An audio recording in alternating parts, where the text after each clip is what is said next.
Hola, ¿qué tal? ¿Cómo están? Buenas noches. Sean bienvenidos a nuestra quinta y penúltima sesión del curso de Seguridad y Salud en el Trabajo, el curso de SOMA.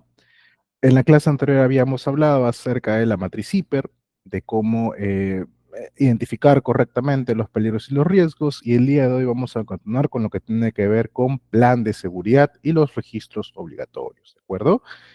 Hemos hablado acerca de que es necesario hacer una adecuada planificación, plantearte objetivos, identificar riesgos, para saber a dónde debes orientar tus acciones en seguridad. Una vez que tienes todo esto identificado, no basta simplemente pues con tenerlo ahí. Tenemos que llevarlo a la práctica, tenemos que ponerlo en funcionamiento, ¿sí? Porque la seguridad pues no solamente es teórica, también es parte práctica. Entonces, una de las formas para poder hacerlo, y también es obligación, es contar con un plan de seguridad. Este plan anual de seguridad, su mismo nombre lo indica, es un documento que te dura para un año, en el cual se desarrolla todo el sistema de gestión. Aquí lo que vamos a establecer es básicamente todas las actividades que en teoría son las que estamos determinando para poder cumplir los objetivos en seguridad que nos hemos planteado o para poder controlar apropiadamente los riesgos que hemos planteado. Esto nos va a ayudar a cumplir con toda normatividad legal que nos exige tener un plan de seguridad, mejorar el desempeño laboral de los trabajadores mediante los entrenamientos, las capacitaciones, fortalecer los componentes del sistema de gestión de seguridad al momento de realizar inspecciones, por ejemplo, verificar, asegurarnos de que todo lo que se proporcionó en tema de seguridad esté cumpliendo conforme lo establecido, obligatorio para todas las empresas y se desarrolla también en consulta con los trabajadores y sus representantes. O sea que tu comité de seguridad tiene que haber aprobado también tu plan de seguridad, ¿sí? No te vayas a olvidar de eso.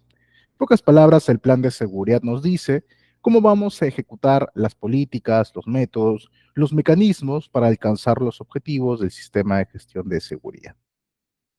Este plan de seguridad, como te decía, nos va a ayudar a controlar los riesgos, mantenerlos controlados, a reducirlos, permite una mayor rentabilidad y ahorro debido a que no va a haber accidentes de trabajo, se supone que estamos evitando la ocurrencia de accidentes, genera mayor confianza en los colaboradores y también por un tema de cumplimiento legal y la misma imagen de la organización, realmente puede establecer de que estamos cumpliendo con las medidas de seguridad.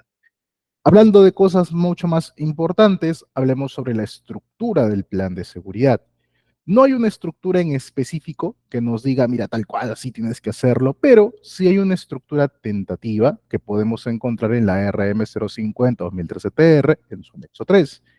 Vamos a revisar esa estructura, ¿de acuerdo? Y tú puedes adaptarla dependiendo de tu sector. Ahora, si eres, por ejemplo, sector minería o sector construcción, construcción la tengo más clara. En construcción, por ejemplo, sí, en uno de los artículos del reglamento de seguridad y salud en el trabajo del sector construcción te indica una estructura que debe contar con tu plan de seguridad.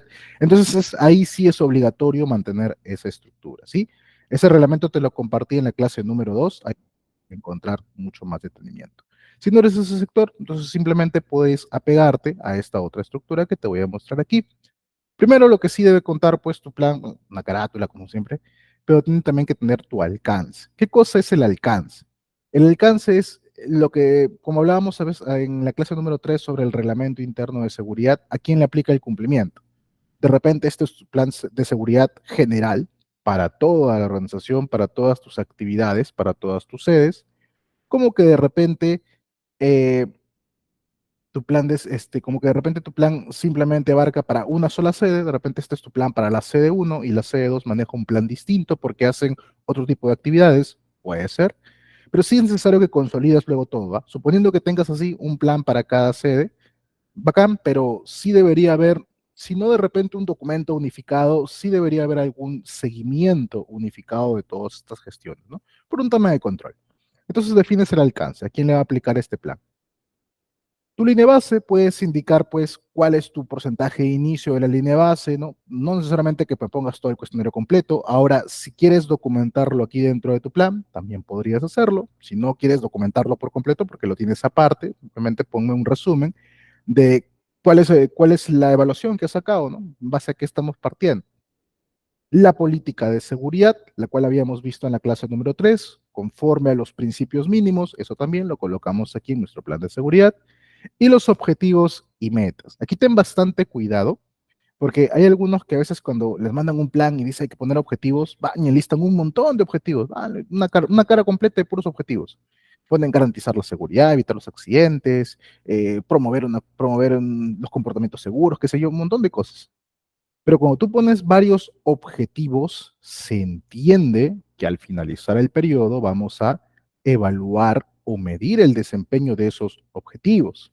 Entonces, si tú me pones un listado de 20 objetivos, entre generales y específicos, como tú quieras, se entiende que tienes 20 mediciones de indicadores, por lo menos, de repente más, por lo menos 20 mediciones de indicadores para esos objetivos. Entonces, no es poner objetivos por poner. Ojo, la idea de colocar objetivos es qué cosa quiero alcanzar con este plan y cómo lo voy a evaluar, cómo voy a saber que efectivamente se cumplió o no. Entonces, yo te recomiendo que los objetivos que van en este plan sean tus objetivos de sistema de gestión, de los cuales hablamos en la clase 3. Ya planteaste objetivos de sistema y te faltaban las acciones para llevarlo a cabo. Aquí está el plan. Tiene que haber concordancia, tiene que haber relación. ¿Te acuerdas? Decíamos, política y objetivos van de la mano, ya. Las acciones para alcanzarlo están aquí en el plan. Entonces, simplemente desplázame estos objetivos con sus metas aquí en el apartado 4. ¿Listo? Aquí lo vas a colocar y ya el desarrollo de tu plan está orientado al cumplimiento de estos objetivos. El comité de seguridad o supervisor, si acaso tuvieras menos de 20, aquí tendrás que colocar básicamente quiénes son, ¿no? Quiénes son los miembros de tu comité, los titulares, obviamente, cuándo fue electo tu comité, ¿no? De cuándo entró en vigencia, simplemente de manera informativa. Tu hiper, tu mapa de riesgos, puedes colocarme aquí tu hiper completo o puedes colocarme aquí, describirme la metodología que estás usando para tu hiper. La norma establece, o bueno, la ley establece de que tú debes identificar tus peligros y tus riesgos, y tú eres libre de hacerlo como mejor te parezca, ¿no? Te lo comentaba en la clase número 4 que hicimos ayer. Eh, la forma más común es hacer el hiper, entonces lo que tú tienes que hacer simplemente es documentar de qué manera lo estás haciendo, qué criterios usas, cómo sabes cuál es probabilidad, cuál es severidad, cómo sabes cuál es peligro, cuál es riesgo, ya listo. Todo eso, plásmalo aquí, en este apartado 6. Algunos lo sacan como un documento aparte. Yo, por ejemplo, en la empresa donde estoy, lo tenemos como un procedimiento de IPER, aparte. Pero si quieres colocarlo aquí también dentro de tu plan, enlistarlo o detallarlo aquí en este apartado, también puedes hacerlo, ningún inconveniente, lo dejas aquí nada más. Bien, entonces lo puedes colocar aquí. Organización y responsabilidades. ¿Qué responsabilidad tiene cada agente, cada actor respecto a la implementación y mantenimiento del sistema? Por ejemplo, colocas gerencia general. ¿Cuál es su responsabilidad sobre el plan? Proporcionar los recursos, asegurar que se elabore y se ejecute un plan de seguridad, designar responsables para cumplimiento, prevencionista de riesgos, encargado de la ejecución del plan, del control del plan, trabajadores, cumplir con las actividades del plan, etc. Entonces, documentamos cuáles son las responsabilidades de cada uno respecto a este plan. Las capacitaciones en seguridad. Aquí vamos a poner qué tipo de capacitaciones van a haber en temas de seguridad. Recuerda que tienen que ser 4 mínimas al año, ¿de acuerdo? En temas de seguridad, ojo, en temas de seguridad. Procedimientos. Puedes detallar cuáles son tus procedimientos de trabajo o simplemente los enlistas. Enlístame cuáles son tus procedimientos y haces referencia a esos documentos. Las inspecciones internas que se van a realizar pueden ser inspecciones planeadas, inopinadas, las inspecciones que va a hacer el comité de seguridad, ya eso tú lo detallas aquí. El tema de la vigilancia y la salud ocupacional, si van a haber exámenes médicos, quién va a hacer su seguimiento, cada cuánto se van a hacer. ¿De qué manera vamos a controlar en temas de seguridad a nuestros terceros, a los proveedores de servicio, a las contratistas? ¿Qué lineamientos tenemos respecto al cliente también? Entonces, también hay que documentar eso dentro del plan de seguridad. Nuestras acciones para las contingencias, ¿no? Cómo actuar ante una emergencia, de repente ante un manejo de una sustancia peligrosa. La investigación de accidentes, igual que en el hiper, documentamos aquí cómo la vamos a realizar. Lo veremos esto en la clase número 6, pero la norma tampoco no te dice exactamente cómo investigar tus accidentes, simplemente te dice que tienes la obligación de hacerlo. Entonces, tú eres libre de elegir el método que tú creas conveniente para análisis de causa, para determinar tu comisión investigadora, etcétera. Entonces, tú aquí lo que vas a hacer simplemente es documentar. Igual, puedes tener un documento aparte que se llame solamente procedimiento de investigación de accidentes o manual de investigación de accidentes o instructivo de investigación de accidentes, lo que gustes, o lo, o lo puedes tener o lo duplicas aquí en el apartado del plan de seguridad. Bien, las auditorías. ¿Cuándo se van a hacer las auditorías? Si se van a hacer auditorías internas, se van a hacer auditorías externas, las auditorías Mintra que te correspondan, de las cuales hablaremos al final de la clase. Las estadísticas de seguridad. Estas estadísticas no son exactamente los indicadores, ¿no? O las metas que hemos planteado para los objetivos. También lo veremos en la clase de hoy, pero más adelante. La implementación del plan que incluye el programa de seguridad que es distinto al plan. Van relacionados, pero no son lo mismo. En este programa me va a incluir recursos y plazos. Los registros que vamos a usar, recuerda que son 8 obligatorios, los veremos en la clase de hoy. Y la revisión del sistema de gestión va a ser el empleador, cada cuánto se va a hacer la revisión, que debería ser por lo menos una vez al año, para asegurar pues de que el plan se haya cumplido en su totalidad, ¿de acuerdo? Entonces, estos son los puntos mínimos que podríamos considerar. Ojo, esto es referencial, esto es facultativo, si lo quieres hacer distinto, está bien, siempre y cuando no haya una normativa sectorial que te diga, mira, esta es la estructura que debes tener. Entonces, eso es lo que vamos a considerar para el plan de seguridad, ¿sí? Como te decía, el programa es algo diferente, relacionado, pero diferente. En el programa lo que hacemos es enlistar el conjunto de actividades para la prevención en seguridad en el plazo de un año, que igual que el plan, pero aquí vamos a detallar qué actividad en específico se va a hacer, cuándo específicamente se va a hacer y quién va a ser el responsable de ejecutar. En el plan yo soy como que muy teórico. Sí, mira, queremos para alcanzar la seguridad, haremos este tipo de actividades y qué sé yo. Y en el programa ya lo aterrizo mucho más. El programa me va a dar plazos, me va a decir en qué mes me corresponde hacerlo. ¿De acuerdo? Básicamente, el plan de seguridad contiene el programa de capacitaciones, el programa de servicio de seguridad y el programa de seguridad, programa no de seguridad, famoso PAS o PASO, como algunos le llaman. Bien, ese es entonces el programa. Programa de capacitaciones, se entiende, son las capacitaciones que se van a dictar. El programa de servicio son las actividades que van a hacer, por ejemplo, el área de seguridad, los supervisores, los prevencionistas, el área médica ocupacional, porque se entiende que tienes que tener un médico ocupacional o una enfermera ocupacional, y el comité, por ejemplo, también como parte del área de seguridad, el comité. ¿Qué actividades va a hacer? Va a hacer inspecciones, capacitaciones, reuniones, eso también se determina. Eso es un programa de servicio, ¿sí? Estamos acá. El programa de seguridad, en cambio, como te digo, enlista las actividades, ¿sí? Este es el modelo referencial también, conforme a ley, para el programa de seguridad. Casi todos los formatos referenciales de ley tienen estos 5 puntitos iniciales. La razón social de la empresa, el RUC, el ley de la empresa, la actividad económica y la cantidad de trabajadores en dicho centro laboral. Estos 5 no te pueden faltar en ningún formato que elabores. ¿Sí? Es como la identificación del formato. Entonces colocamos el objetivo general o los objetivos específicos, su meta, el indicador, presupuesto o recursos que vayamos a usar, y como te das cuenta, describimos la actividad con su responsable, el área si quieres, y marcamos en qué mes se va a llevar a cabo, ¿no? Qué fecha lo verificamos, si se hizo, no se hizo, está en proceso, etcétera, alguna observación más. Y esta es la forma de controlar qué actividades en específico para dicho indicador, para dicho objetivo. Eso es el programa de seguridad. No es la única forma de hacerlo, esto es referencial. Puedes hacerlo, por ejemplo, de esta forma. Mira, este es tu programa también de seguridad. Enlistas las actividades, preparas por mes, por semana si quieres, y me marcas pues cuándo se cumplió, si no se cumplió, si se reprogramó, cuál. O también lo puedes hacer así, por ejemplo, ¿no? Es otra forma de hacerlo. Listas tus actividades y marcas pues, ¿no? Cuándo se ha programado y cuándo se ejecutó, ¿no? Y vas haciendo un seguimiento a ver si se ha cumplido o no se ha cumplido, por ejemplo. Una forma de poder hacerlo. Claro que esto es como un resumen, ¿ah? Luego cada pestaña, por ejemplo, puede tener actividades más específicas, por ejemplo, en tema de capacitación. Pueden listar qué temas de capacitación se van a dictar, en qué mes o en qué semana, ya lo vas editando tú. Y le marcas, pues, ¿no? Cuándo programado y cuándo realizado, y vas haciendo tus comparativos, tus indicadores, tus metas respectivas. ¿De acuerdo? Entonces, esa es una forma de poder ir realizando tu programa de seguridad. Más o menos es la estructura que debería contar. Bien, hasta aquí, ¿alguien dudas, preguntas respecto a su plan?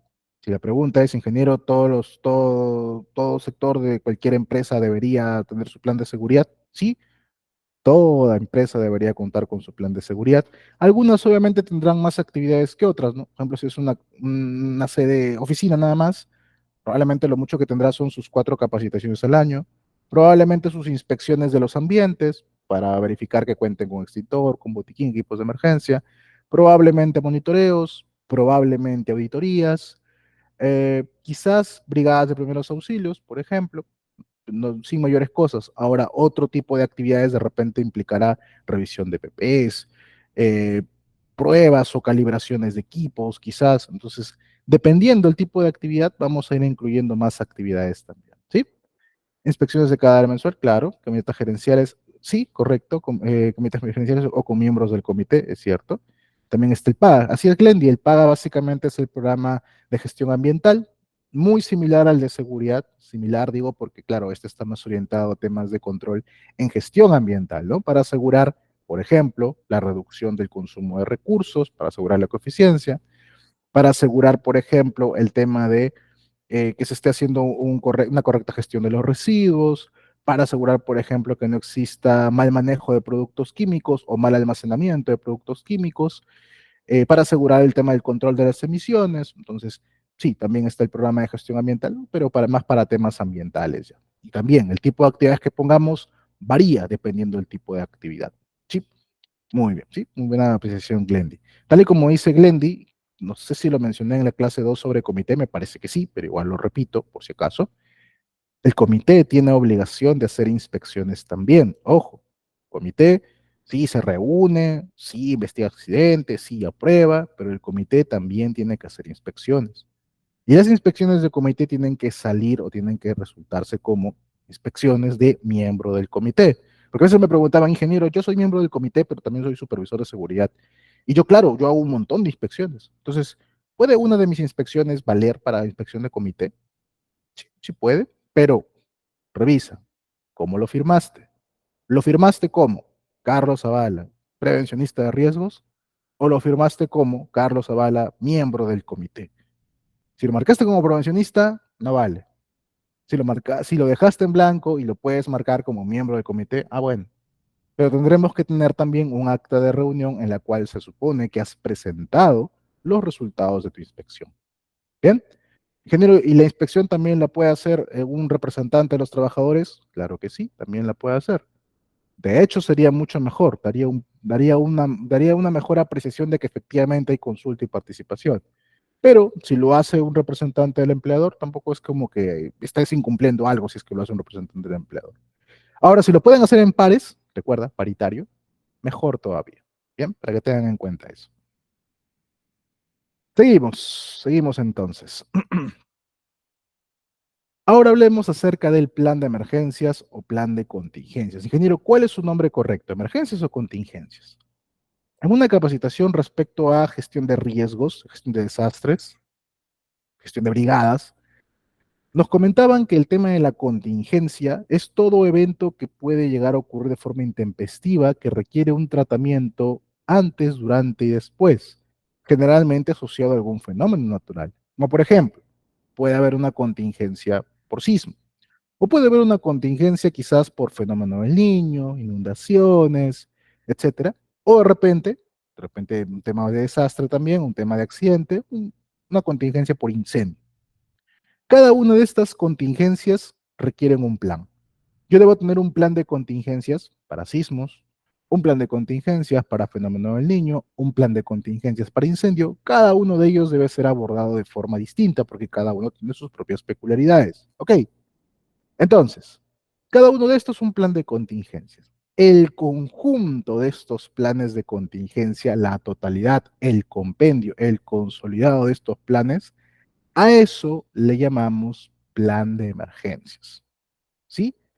Diferencia principalmente en que estamos agarrando uno por uno y eso es un plan de contingencia y el plan de emergencias es la totalidad de todos. Ingeniero, yo tengo un plan donde he listado todas estas cosas y a cada uno le doy su antes, durante y después.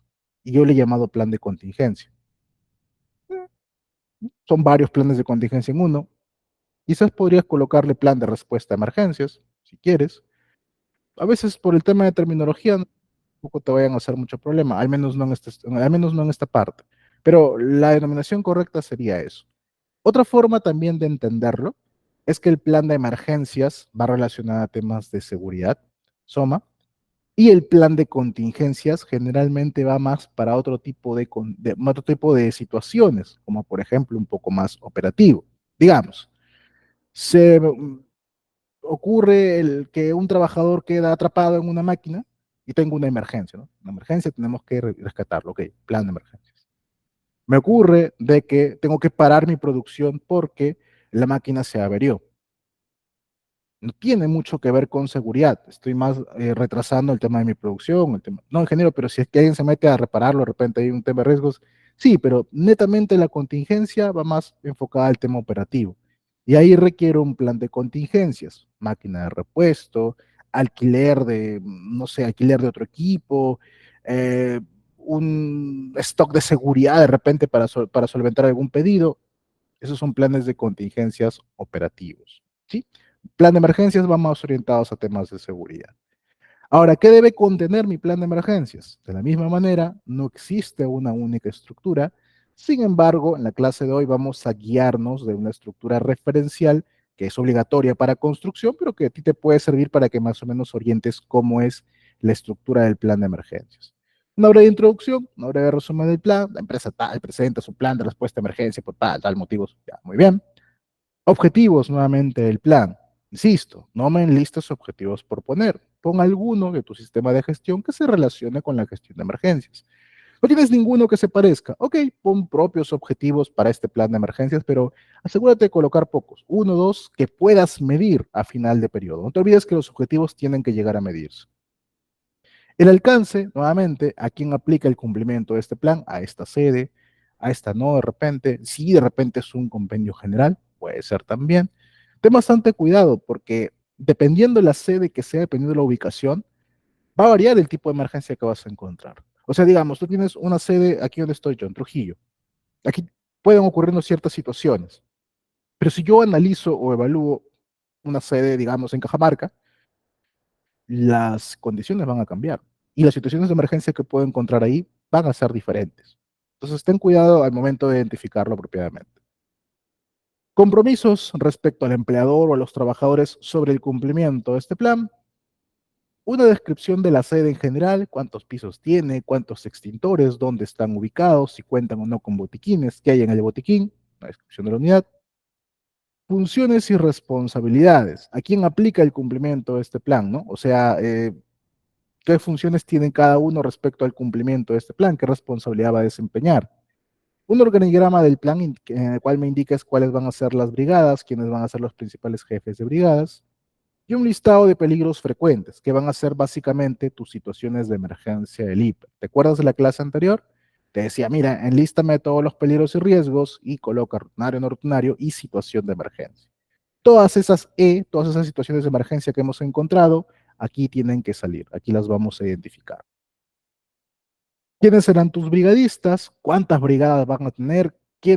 ¿Cuáles van a ser sus funciones? De repente tienes una brigada solamente para ver incendios, de repente tienes solamente una para ver sismos, una para primeros auxilios, o de repente tienes una multidisciplinaria, una multifunción. La misma brigada te va a abarcar todo. Pones 4 o 5 miembros de tu brigada y ellos hacen de todo. También lo puedes hacer, siempre y cuando acredites que estos brigadistas han sido entrenados, que lo puedes hacer con un externo o lo puedes hacer tú mismo, pero es responsabilidad de la empresa de entrenar a estos brigadistas, ¿de acuerdo? Género, yo no tengo a nadie que haya sido entrenado. Bacán, desígnalos y entrénalos tú. No hay ningún problema. La idea es que cuando te lleguen a encontrar, te lleguen a revisar, encuentren que tienen la competencia. Al momento de que lo elegiste, de repente no tenían. Lo elegiste porque, bueno, a X motivos ya, por el motivo que tú quieras, los elegiste. Pero asegúrate de que luego cuenten con la competencia. Lo que sí ten bastante cuidado, eso sí, no está establecido la norma, cuál criterio tiene que ser para ver quién es tu brigadista y quién no, pero sí ten cuidado en que al brigadista que vayas a elegir sea pues una persona que realmente tenga la aptitud o la capacidad para poder hacerlo. Pongo en este caso. Recuerde que el brigadista lo que tiene que hacer es participar en un rescate a una persona, ¿cierto? Entonces, al momento de rescatar a alguien o asegurarse de evacuar a alguien en una situación de emergencia, obviamente esta persona va a estar expuesta al riesgo también. Lo ideal es que físicamente la persona pueda salir también de esa situación de riesgo sin exponerse de forma innecesaria. Digamos, pones a una persona que ya está de una edad un poquito más avanzada, de repente un poquito más flaquito, y ahora imagínate que tenga que cargar, no sé, una persona de 90 kilos, así como yo, peso 90, tiene que cargarlo 90 kilos desde el segundo piso porque se quedó desmayado durante un incendio, se ahogó por el humo. ¿Lo va a poder rescatar? ¿Será un rescate en el que no se exponga demasiado su vida? Entonces hay que asegurarnos de que el equipo esté conformado, pues, al menos uno o dos de personas que realmente físicamente estén aptos para poder hacer, ¿no? No solo te digo, oye, no, exclúyeme a todos los débiles, exclúyeme a las mujeres también. No, o sea, ya ten variado, pero asegúrate de que por lo menos uno o dos de tus brigadistas tienen esa capacidad para poder hacer los rescates respectivos. Hay que tener bastante cuidado con eso, ¿de acuerdo? Los planes de contingencia, las respuestas a emergencia. Aquí hay que priorizar, aquí hay que detallar cuáles van a ser mis acciones antes, durante y después por cada una de mis contingencias. Para sismo, para incendios, para inundaciones, etcétera. Ingeniero, ¿cómo así antes de la emergencia? Yo no sé cuándo va a ocurrir la emergencia. Si es, no lo sabes. Por eso prevenimos. Digamos, plan de contingencia para sismo. Antes, identificar las zonas seguras en caso de sismo, asegurar que las salidas de emergencia se encuentren libres de obstáculos, capacitar al personal o realizar simulacros de sismo, eh, verificar que las instalaciones no cuenten con objetos que puedan caer de altura, por ejemplo, etcétera. ¿Cuáles van a ser tus medidas preventivas para evitar desastres durante la contingencia? Sí, el antes. Durante, ocurre el sismo. ¿Cómo van a salir? ¿Quién activa la alarma? ¿Dónde se van a ubicar los brigadistas? ¿A dónde tienen que dirigirse? ¿Cuál es la zona segura en caso de sismo? Si se pueden o no usar ascensores, si se pueden o no usar las escaleras, cuál va a ser la ruta de escape, etcétera. Durante. Después del sismo, ya, acabó el sismo. Regresamos todos de inmediato. ¿Cuánto tiempo tienen que esperar? ¿Quién va a ingresar primero? ¿Quién evalúa los daños? ¿A dónde van a llevar a los que están heridos? ¿Te das cuenta? Entonces, eso es lo que hay que detallar, antes, durante y después, por cada contingencia. Insisto, las contingencias pueden ser variadas. Yo que te he dicho cosas generales, por ejemplo, ¿no? Sismo, incendio, inundaciones, etcétera. Pero dependiendo de tu actividad puede variar. Por ejemplo, yo no estoy en el sector eléctrico. A fuerza, nuestro plan de contingencia tenemos que colocar sí o sí qué hacer en caso de electrocuciones y qué hacer en caso de que un trabajador se caiga de altura o quede suspendido en altura. Básico, porque es parte de mi actividad. Digamos, tú tienes, no sé, una actividad se me ocurre, de toma de lecturas, digamos, o sea, una persona que toma las lecturas de tu recibo de agua, por ejemplo, tu medidor de agua. Es una persona que está constantemente en la calle. ¿Qué contingencias puede haber? Que lo asalten, que lo atacan los perros. Y obviamente son situaciones de emergencia y tenemos que saber cómo van a actuar antes, durante y después para cada uno de ellos. Por eso te digo, estas situaciones de emergencia van a estar más claras en tu hiper. En tu hiper va a estar más claro, porque al momento de hacer esa identificación vas a decir, ah, mire, puede pasar esto. Oye, pero esto es una emergencia, ¿no? Hay que tomar una acción efectiva. Entonces, ya, lo identificamos como emergencia y ya sabes cuál va a ir acá en tu plan. ¿Qué recursos se tiene para el desarrollo de este plan? Las actividades de capacitación, evaluación y comunicación. Hay que difundir el plan de emergencias, hay que capacitar al personal, hay que entrenar a los brigadistas y hay que evaluar qué tan efectivo es este plan. ¿Listo? Hay que evaluar su cumplimiento. Aquí entra la figura de los simulacros, que no son capacitaciones. Ojo, no vayas a confundir tus simulacros como capacitaciones. No vayas a pensar, ah, tengo que hacer 4 mínimas al año. Ya, a ver, una de hiper, ¿el simulacro de sismo también cuenta acá? No, el simulacro no cuenta como capacitación, ten cuidado con eso. También podrías añadirle tu flujo de comunicación, ¿no? A quién vas a comunicar en caso de una emergencia, quién llama a quién, con quién va a activar la alarma, básicamente. Para eso coloca aquí un directorio telefónico, tanto números de supervisores de repente o del prevencionista de riesgos, como también números de emergencia externos, la ambulancia, emergencia, policía, bomberos, etcétera. Ahí enlístalos también. Tu listado de clínicas afiliadas al SSTR, si acaso tuvieras, enlístalos para que sepan a dónde tienen que recurrir, dónde van a tener la atención más rápido, y una ruta de evacuación a esas clínicas, ¿no? Para que sepan cuál es la más cercana y cómo van a llegar a ella. Entonces serían entonces adicionales para que puedas colocar, ¿no? Insisto, esta estructura que hemos visto es obligatoria para sector construcción. Para otros sectores no hay una así obligatoria que te diga, tienes que cumplirlo así como tal, pero puedes guiarte de ella para que hagas un plan pues bien estructurado, ¿no? ¿Sí? Muy bien. Hasta aquí está quedando claro, queda claro la parte. Ok, Glendy, sí, correcto. El brigadista tiene que estar capacitado, muy bien. No que, como te digo, puedes generar igual esa competencia de capacitación. Tenemos que asegurar que esté capacitado para poder hacerlo. Claro, porque, por ejemplo, si tú quieres que alguien te dé primeros auxilios o que brinde primeros auxilios a un accidentado o a un herido, obviamente tiene que saber cómo hacerlo. Si no lo sabe hacer, puede perjudicar más a la persona, ¿no? Aunque en primeros auxilios, al menos, siempre se recomienda que la persona intente hacer algo porque esos segundos son valiosos para la vida de la persona. ¿Sí? La siguiente semana se va a estar aperturando el curso de primeros auxilios aquí en ITEC. Te recomiendo que te inscribas y tengas muchísima más información, mucho más detalle al respecto sobre cómo actuar en caso de primeros auxilios. Ahora sí, pasando a la parte importante de la clase del día de hoy, los registros obligatorios en seguridad. Como te había mencionado, son 8 registros obligatorios. Estos registros básicamente nos ayudan a evidenciar, a documentar el cumplimiento de estos planes, el plan de seguridad y el plan de emergencias.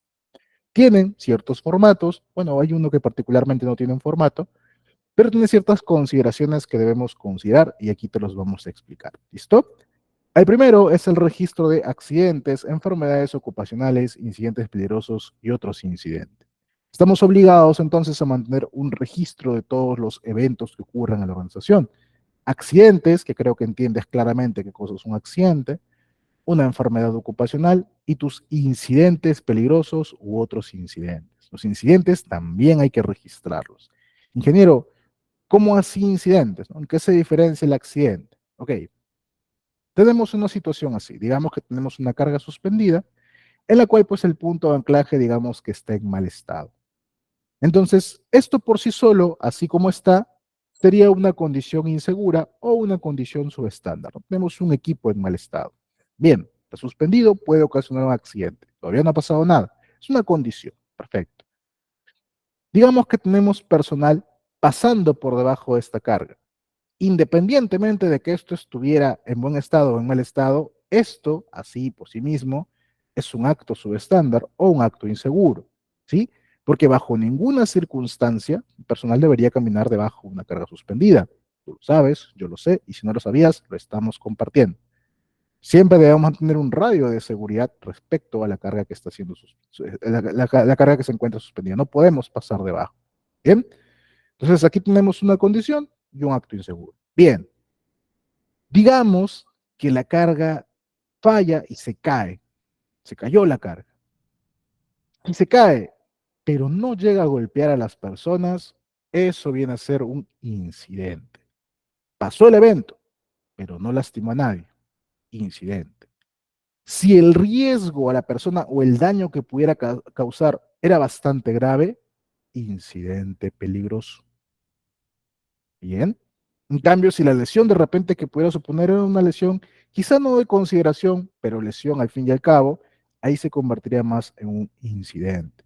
Bien, te lo pongo de la siguiente forma para que entiendas incidente peligroso. Digamos, que una persona se resbala, de repente caminando al mismo nivel, se resbala y se cae. Ingeniero, accidente leve, porque se cayó. Digamos que se levantó, sí, le dolió un poquito, se sacudió y está bien.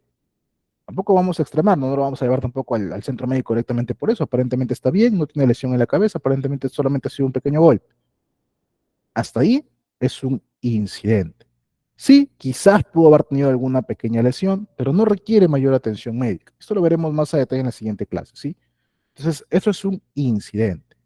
Ahora bien, digamos que esta persona se resbaló, pero en las escaleras.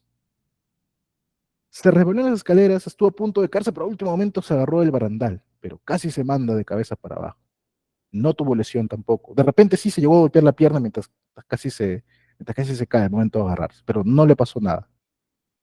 Entonces, ahí la lesión al caerse de las escaleras es mucho más significativa. Por eso es que aquí sí hablamos de un incidente peligroso.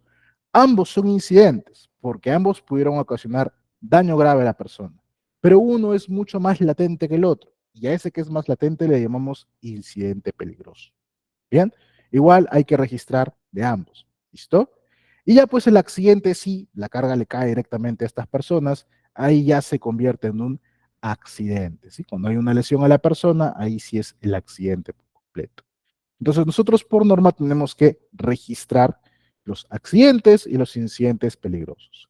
Los actos y condiciones, para la normatividad al menos, no, pero sí deberías también mantener un control sobre ellos. Ingeniero, entiendo que para el accidente tengo que llevar un control porque, bueno, hubo una lesión a la persona, ¿no? Se lastimaron. Pero ¿para qué en el incidente si al final no ha pasado nada? ¿Por qué tengo que controlar también esto? Porque, y nos vamos a la teoría de la pirámide de accidentabilidad, el cual nos dice, pues, más o menos, que por cada lesión grave que le haya ocurrido a una empresa, han tenido que pasar aproximadamente 10 leves, 30 con daño a la propiedad, 600 incidentes y aproximadamente unos 3.000 actos y condiciones. Ingeniero, me perdí. ¿Cómo así?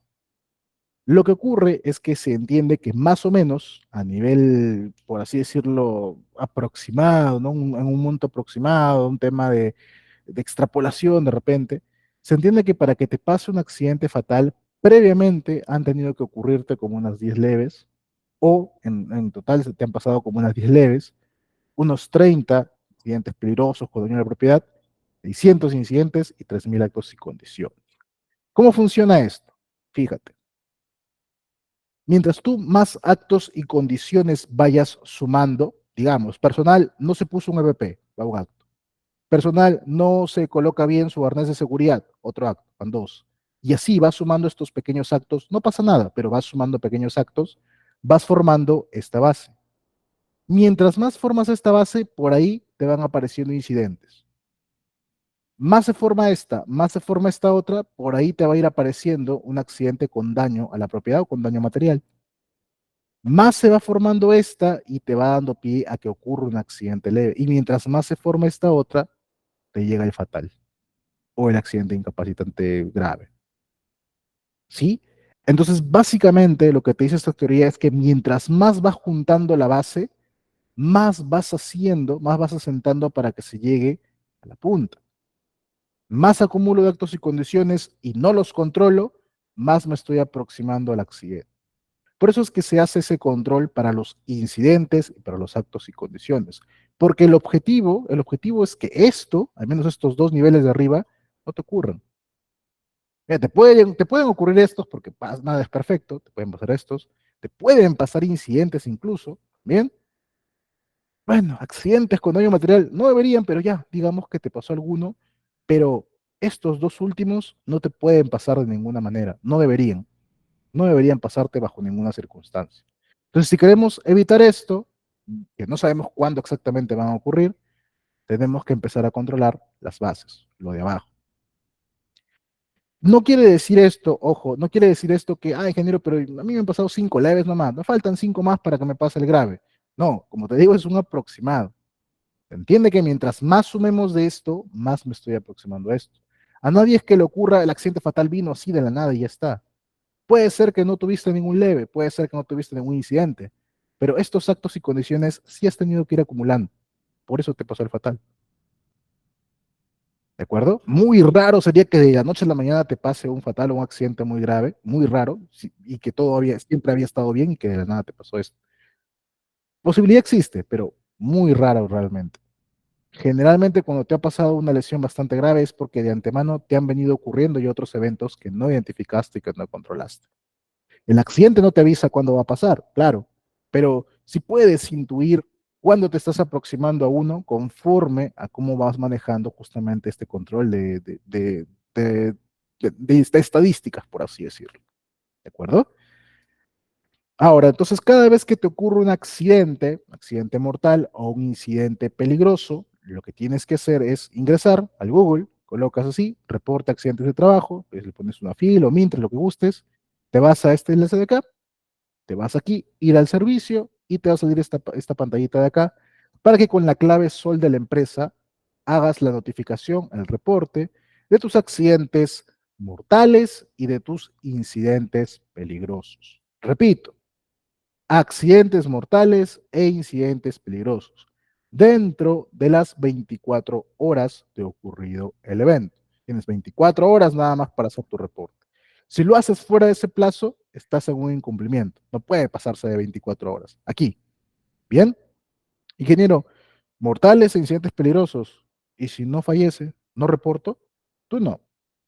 El reporte de un accidente no mortal lo hace el centro médico al cual hayas llevado al trabajador, porque se entiende que cuando tu trabajador se accidentó, lo llevaste al centro médico y cuando la señorita o el señor que te atendió te preguntó qué le pasó, tú le dijiste accidente de trabajo. No creo que le digas, es mi vecino y lo vi que se accidentó y lo traje para acá. No, el trabajo no fue, ¿ah? Ni llegó el trabajo, ni llegó. Eso, el trabajo. No creo que hagas eso, ¿no? Si lo haces, estás expuesto nuevamente a una sanción por parte de la SUNAFIL. Te recomiendo que no lo hagas. Ten cuidado con eso. Entonces, esa es la forma correcta de trabajar. ¿Bien? Ah, ingeniero, entonces ese es el reporte. Así es. Aquí más o menos te dejo el esquema del formatito del reporte para reportar el accidente o incidente peligroso. Tal o incidente peligroso. Ya el centro médico reporta los que no son mortales. Inge, entonces esto es lo que debo tener, ¿no? El registro que usted me está pidiendo. No, esto es solamente para reporte, para notificar que ocurrió el accidente. Si te fijas en el contenido de esto, principalmente lo que estamos colocando son datos de cómo ocurrió, nada más. Hasta este momento yo no sé por qué ocurrió el accidente, porque todavía no hago mi investigación.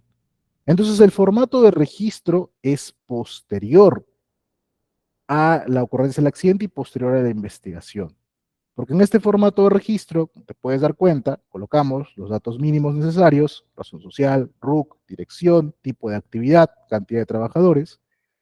Colocamos datos sobre el accidente, cuando ocurrió, a quién le ocurrió y todo lo demás. Pero aquí en este registro lo que vamos a colocar son datos de la investigación.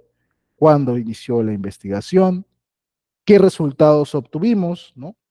Cuáles fueron las causas, cuáles fueron las cosas inmediatas, cuáles las básicas, cuáles las fallas de control, cuáles son las medidas correctivas que la empresa va a adoptar o ya adoptó y cuándo se ejecutaron. Entonces, todo eso forma parte ya de este registro de accidente de trabajo o de incidentes peligrosos también, yo sé de paso, porque, y eso lo veremos en la siguiente clase, tanto accidentes, sean mortales o no mortales, y los incidentes se investigan. Hay que investigarlos todos. ¿Por qué? Ya te expliqué por qué. Porque según la teoría de la pirámide de accidentabilidad, tengo que controlar lo de abajo para evitar que me pase lo de arriba. Entonces, todo se investiga. ¿De acuerdo? Reporte, notificando nada más, todavía no hago investigación, por eso es dentro de las 24 horas, y el registro posterior a la investigación. Y una vez que tengas estos formatitos llenos, los vas a conservar por 10 años los accidentes e incidentes y por 20 años si es que hay llenado uno de esto para enfermedades ocupacionales. Ahí te he compartido los formatos en editable para que tú les puedas dar uso conforme quieras. ¿De acuerdo?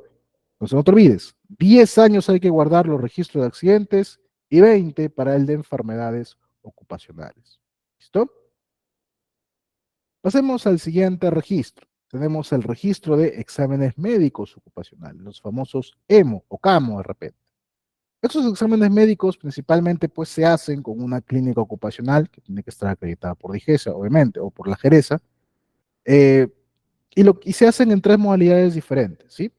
Puede ser un examen preocupacional o preempleo, el cual se realiza antes de que una persona se convierta en tu trabajador.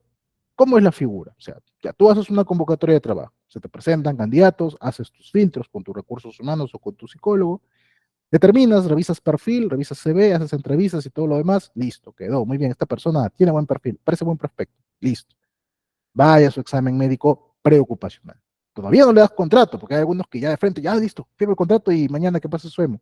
Aguanta, no, primero pásale, pasa su examen médico, realiza las pruebas respectivas, tema radiografía, tema análisis de laboratorio, evaluación psicológica incluso, ya, todo lo demás, test de visión, de audiometría, etcétera. Revisan, verifican que todo esté conforme y emiten un certificado de aptitud. Si determinan que para el puesto de trabajo que él está postulando, él está apto, el prueba ocupacional indica que es apto, perfecto, listo, procedes con su contratación. Ahora, si hace su examen médico y de repente resulta que él no está apto para hacer la actividad, por lógica, es que no deberías contratarlo, al menos no para ese puesto. O sea, velo de esta forma. Digamos que es para un trabajo en andamios y esta persona tiene fobia a las alturas. ¿Cómo lo vas a contratar? Lo vas a contratar y no te va a subir el andamio, entonces ¿para qué lo estás contratando? No, es que yo le quiero dar la mano, entonces contrátalo, pero para otro puesto y que su examen médico sea para otro puesto. A menos de que tú lo vas a contratar y no le vas a mandar a hacer esa actividad, sino le vas a mandar a hacer otra, que sería raro, porque entonces en ese caso, ¿para qué le hiciste ese examen médico respectivo? No deberías contratar a esa persona, ¿de acuerdo? Ingeniero, ¿qué? ¿Y el gasto del examen médico? Ah, el gasto del examen médico o el costo del examen médico, eso va siempre por cuenta del empleador. El empleador es quien asume el costo del examen médico. No se puede dar el caso de que, oye, ya mira, vas a pasar el examen médico y pagas tanto, la empresa te va a apoyar con el 50%. Oye, mira, vas a pasar, pero en tu primer pago te vamos a descontar el costo del examen médico. Eso no va, ¿de acuerdo? Eso no puede ocurrir bajo ninguna circunstancia. No es, eso es potestad del empleador. Eso no, perdón, eso es obligación del empleador. No, no puede darse el caso que el trabajador pague su propio examen médico. Eso no ocurre así. Bien, cuidado con eso. Entonces, ese es el preocupacional. Ahora, la otra modalidad es el examen periódico. Este se realiza cada 2 años. O sea, ya eres un trabajador de la empresa, ya entraste, estás trabajando. Cada 2 años te toca hacer tu examen periódico, tu evaluación periódica nuevamente ocupacional. Vas a la clínica, haces tu evaluación y listo. 2 años. Si fueras del sector de trabajos de alto riesgo, ¿sí? Tipo hidrocarburos, minería, construcción, electricidad, eh, transporte de repente, entonces, ahí sí no es cada 2 años, ahí se hace dependiendo cada normativa sectorial, que generalmente te dice que es cada año, ¿no? Anualmente. Si eres de repente de labores administrativas, cada 2 años. Sí, riesgo, ahí sí es cada año, ¿sí? Anualmente. Entonces, en esta evaluación, nuevamente, lo que hacemos es corroborar que todavía sigue siendo apto para que pueda seguir desempeñando función en esta empresa. Bien, pero puede darse el caso de que, como te digan, sí, perfecto, muy bien, sigue trabajando, todo está en orden, como que te pueden decir, ah, señor, disculpe, usted ya no puede hacer la actividad. Digamos, haces tu evaluación médica y resulta que en estos 2 años que pasaron, te casaste y engordaste. Ah, y de repente ese tema de sobrepeso ya no te permite hacer la misma cantidad de actividades. Por ejemplo, trabajo en altura. Listo, no, señor, por su peso usted no puede. Listo, observado. Ingeniero, ¿qué hago ahora con este trabajador? Ya no puede subir a altura. Lo voto. No, espera, no lo puedes votar así nada más. Espera. Tendrías que coordinar con el trabajador para que él haga el levantamiento de esa observación. De momento, esta persona tendría que ser reubicada a otro puesto de trabajo donde no haga trabajo en altura, de repente como ayudante a nivel de suelo. No podrías tocarle el sueldo bajo ninguna circunstancia. Quizás tema de bonos de repente por ahí, pero tema sueldo no le podrías tocar, a menos de que en su contrato hayas estipulado o hayas establecido de que se puede hacer ese, con su consentimiento de él, se puede hacer ese tipo de jugada, lo cual es muy raro, pero coordínalo de repente con tu área legal o tu área de recursos humanos.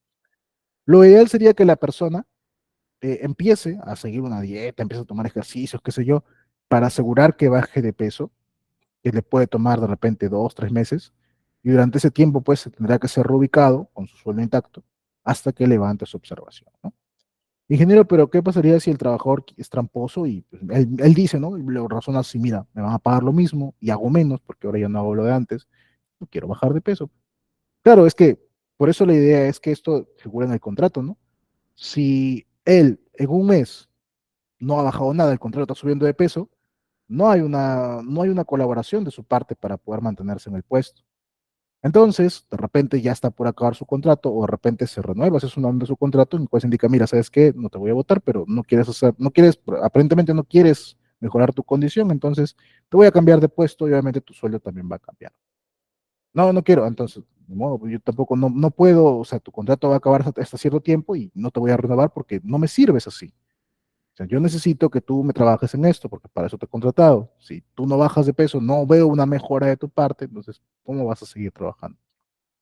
Eso debería estar estipulado debidamente en el contrato, entonces siempre coordínalo previamente con tu área de recursos humanos o tu área legal para que se aseguren de que estas cosas se incluyan siempre pegado a la normatividad del marco laboral, ¿sí?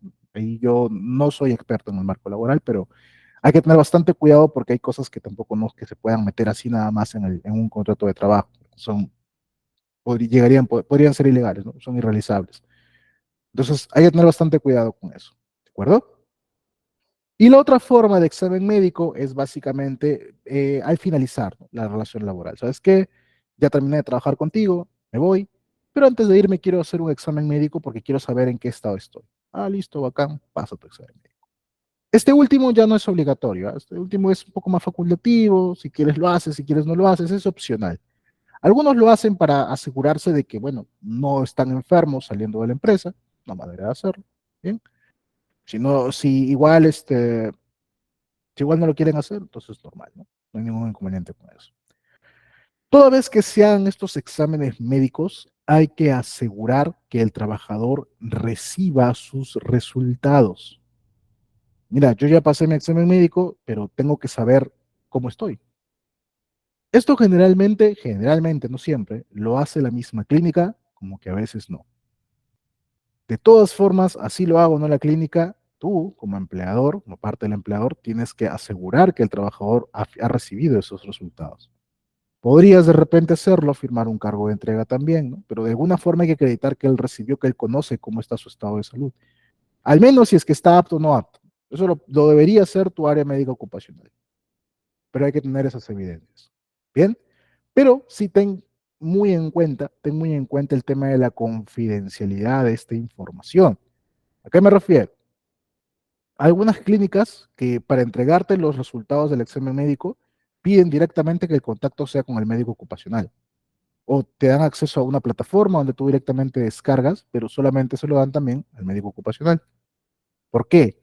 Porque tú como prevencionista, bajo ninguna circunstancia, deberías tener conocimiento, nunca, sobre los resultados específicos detallados de esta persona, o sea, su historial médico.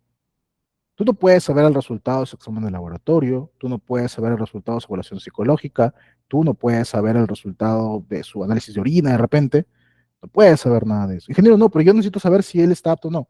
Claro, por eso es que los centros médicos ocupacionales emiten con los resultados un certificado de aptitud en el cual te resumen si el trabajador, te dan su edad, quizás su peso, aunque me parece que no, no, parece que no, su edad, el puesto, y te indican si es apto, no apto o apto con restricciones. Nada más. Que es lo único que tú como prevencionista deberías saber. El resto de resultados, que también los pueden entregar a la empresa, solamente con el área médica, solamente entre profesionales de la salud. Como prevencionistas nosotros, nada que ver. Mucho menos vayas a cometer el error de recibir todo el paquete y empezar a difundirlo. Peor todavía, sanción más grave. Esta es información confidencial de cada persona, no puedes estarlo difundiendo. Algunas clínicas lo mandan completo, no le toman esa debida precaución. Entonces, no te voy a decir deja de contratar con esas clínicas, pero sí ten cuidado de solamente tú quedarte con el certificado de aptitud. Pero he visto algunos prevencionistas que agarran y sus exámenes médicos son 40 hojas, veo que guardan 40 hojas, guardan para un trabajador.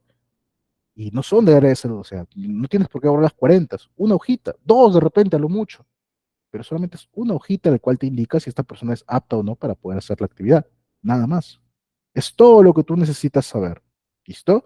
Ten mucho cuidado con eso. Ah, otra cosa. Actualmente también, el examen de ingreso, el preocupacional para un trabajador, ya no es obligatorio si es que no eres del sector de trabajo de alto riesgo. Ya no es obligatorio. El que es obligatorio es el periódico, el de cada 2 años. O sea que si tienes un personal que ingresó de repente a oficinas, nada más labor administrativa, y no le hiciste su examen preocupacional, no estarías incurriendo actualmente en una falta. Pero sí sería recomendable, yo sí te sugiero que tengas un examen preocupacional con esa persona, ¿no? Como para evitar inconvenientes. Velo de esta forma. Digamos que no estás obligado y no lo haces. Listo, no lo hiciste. Le haces el periódico, ese sí es obligatorio. Es el periódico y sale observado. Dice, oye, mira, desarrolló una enfermedad. Y él dice, no, pero yo entré sano.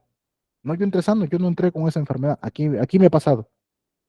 ¿Y cómo te aseguras que realmente fue así? Si no tienes el examen de ingreso de esa persona, te vas a complicar mucho. Mejor haz de todas maneras el examen preocupacional para todos tus trabajadores. Sugerencia. Pues, no hay ningún inconveniente, ¿sí? Ingeniero, y si esa persona tiene un emo de otra empresa, de repente no le ha pasado un emo de otro lado y me quiere presentar con ese emo, ¿vale ese emo? Siempre y cuando no haya pasado de un año de vigencia, sí vale, sí vale.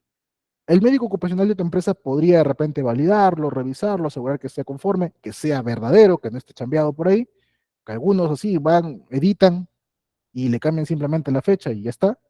Tendrías que revisar eso, nada más. Y sí, fácilmente ese emo todavía puede valer. Siempre y cuando no haya pasado de un año, puede valer todavía ese emo. Claro, siempre y cuando también sea para el mismo puesto de trabajo, obviamente, ¿no? Pues, normal. ¿Listo? ¿Hasta aquí alguien alguna duda, pregunta? ¿Todo conforme hasta aquí? Muy bien. Sigamos. Y claro, estos resultados de exámenes médicos se conservan por un periodo de 5 años. De aquí en adelante, todos los registros son por un periodo de 5 años. Solamente el de accidentes es por 10 y el de enfermedades por 20. Bien,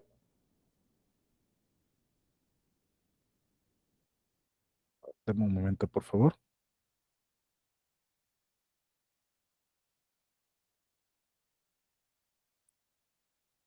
Ok. Bien, el otro registro es el de monitoreos ocupacionales. El registro de monitoreos básicamente se hace. Hola Roberto, sí, ¿qué tal? ¿Tienes una duda, pregunta? Hola, Roberto. ¿No? Ok, bien. Continúo entonces. El registro de monitoreos ocupacionales. Este registro sirve pues para hacer la evaluación correspondiente a agentes físicos, químicos, biológicos, ergonómicos y psicosociales según la organización. Si bien no hay una periodicidad establecida directamente, se entiende que tienen que hacerse por lo menos una vez al año, ¿de acuerdo? Estos monitoreos son básicamente evaluaciones de estos agentes. Pueden hacer internamente, la misma empresa puede hacerlos, o puedes contratar los servicios de un tercero para que venga y lo haga. Independientemente de si sea interno o externo, tiene que ser pues con el equipo apropiado, debidamente calibrado. El equipo TCO tiene que estar calibrado. Vigencia también de un año, nada más. Entonces realizan las mediciones, por ejemplo, de iluminación, de ruidos, por ejemplo, de estrés térmico, qué sé yo. Hacen sus evaluaciones, elaboran un informe y en ese informe pues te determinarán el nivel de riesgo que existe, ¿no?, dentro de la organización. Entonces, con ese informe que te emiten, con ese informe, tú lo que haces es llenar este registro. Vamos a revisarlo. En este registro lo que vamos a colocar nuevamente, razón social de la empresa, RUC, dirección, la actividad económica, la cantidad de trabajadores y los datos del monitoreo. El área monitoreada, la fecha en que se realizó el monitoreo, el tipo de riesgo, el tipo de gente que se ha monitoreado, si se cuenta o no con un programa de monitoreo, la frecuencia con que se realiza y la cantidad de trabajadores en el centro laboral expuesto. La organización que hizo el monitoreo en sí y sus resultados, ¿no?, que encontraron en el monitoreo. Descripción de las causas ante desviaciones presentadas. Aquí lo que vamos a incluir son las no conformidades. ¿Qué cosa encontramos que es incorrecto o que no debería pasar? Lo que está mal. Vamos aquí. Conclusiones y resultados del monitoreo. Y a este formatito le adjuntamos el programa de monitoreo, si lo tuvieras, tu informe de resultados y claro, si es que usaste un equipo, el certificado de calibración de dicho equipo que se haya usado. Ese es el formatito entonces que tienes que mantener para monitoreos también por un periodo de 5 años. Bien, los documentos a guardar son sí o sí en físico o suficiente que sean virtuales. Pueden ser en ambos, ¿ah? Pueden ser en ambos. Puedes llenarlo virtualmente o puedes llenarlo en físico. No hay tampoco, no hay mucha exigencia. Sin embargo, y sí ten bastante cuidado con esto, sin embargo, generalmente cuando Sunafil los pide, Sunafil suele darle más validez a lo que encuentra en físico que a lo que encuentra en digital. Es más por un tema de ellos como inspectores, ¿no? Ellos más se fijan en los registros físicos. pero igual puedes también mantener tus archivos digitales sobre todo, porque igual, si es que los generas en físico, igual los vas a escanear para mantenerlos controlados aquí. Entonces, es muy parecido. Si es directamente Sunafil, ellos sí lo prefieren más en físico. Si es para sustentar en otro tipo de auditorías, por ejemplo, se me ocurre en ISO 45001 o en alguna homologación, tus registros digitales o virtuales también sirven sin ningún inconveniente. ¿Ah? Ningún auditor te va a decir, no, este no vale porque es virtual. También se puede hacer. ¿De acuerdo? Entonces, ese es el registro para monitoreos. Insisto, debería ser por lo menos alguno de estos agentes una vez al año, por lo menos. Ideal serían los cinco, pero bueno, la idea es que se lleguen a hacer. El siguiente es el registro de inspecciones internas. El formatito que se va a usar es el siguiente. Nuevamente, los cinco datos mínimos, el área inspeccionada, la fecha de la inspección, el responsable del área inspeccionada y el responsable de la inspección. Aquí hizo la inspección. La hora, si fue una inspección planeada, no planeada o de otro tipo, de repente de comité. Lo que buscamos con esta inspección, sus resultados y nuevamente las no conformidades encontradas. Y si tienes un checklist de verificación, bacán, lo adjuntas a esto. ¿De acuerdo? Puede haber diferentes tipos de inspecciones, por ejemplo. Puede ser una inspección de los ambientes, en el cual te asegurarás pues, que se encuentren con los equipos para emergencias, operativos, que se tengan botiquines, que se tengan extintores, que el mobiliario sea ergonómico, que los tableros eléctricos se encuentran debidamente protegidos, debidamente señalizados, que las vías de evacuación estén completamente despejadas. Pueden ser inspecciones directamente a la actividad, asegurándonos de que se esté cumpliendo con los procedimientos de trabajo, que el personal llene sus formatos necesarios, permisos de trabajo, charlas de 5 minutos, que se usen los EPPs debidamente, se hagan las debidas delimitaciones o señalizaciones, etcétera. O pueden ser también inspecciones de repente de equipos y herramientas, en el cual revisamos EPPs, revisamos estado de los equipos, estado de las herramientas, para asegurar pues que el personal les esté dando buen uso y si alguno está en mal estado, gestionar apropiadamente su cambio. Entonces puede haber diferentes tipos de inspecciones y la frecuencia de esta inspección también va a variar, ¿no? Va variando dependiendo pues el tipo de actividad que tengamos. ¿De acuerdo? Dame un momentito, por favor, en unos 2 minutos, un momentito.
Hola, hola, sí, disculpen, no, una urgencia, repito, ya ahora sí estoy regresando.